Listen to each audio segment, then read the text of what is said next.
Assalomu alaykum. Men Elnura Dilnura Yulduzi fermer xo'jaligining raisi Asilbek Raimov bo'laman.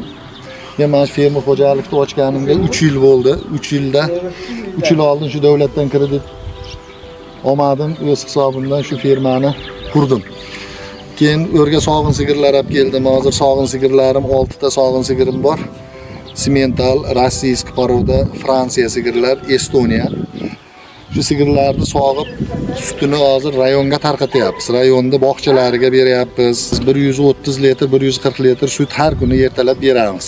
Kechkisini o'zimizga sut, qaymoq, qatiq, qo'ni-qo'shnilarga beryapmiz.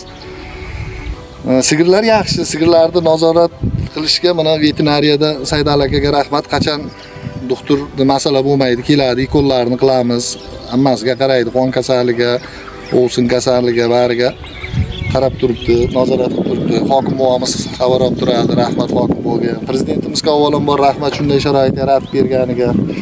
Mana yilqilarimiz bor, otlarimiz bor, biyalar bor, toylar bor, otlarni choptiramiz. O'zidan ana o'qiladi. Bu yoqda mana tovuqimiz bor, jaydari tovuq, jaydari tuxum olamiz. Hashak masalasiga kelsak, hokim boy 200 gektar yer bergan, rahmat hokim bo'lgan. Shu yerga 5 gektar kecha beda ekdim. Beda ham xudo xolasa chiqib qoladi. Silios masalasi sal qiyin edi, sotib olayotgandim.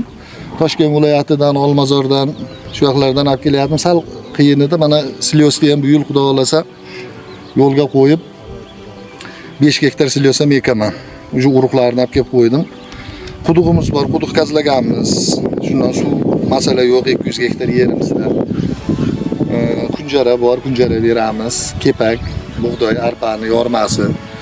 Yaxshi hech qanaqa kamchiligimiz yo'q. Rahmat prezidentimizga, hokim buvamizga rahmat.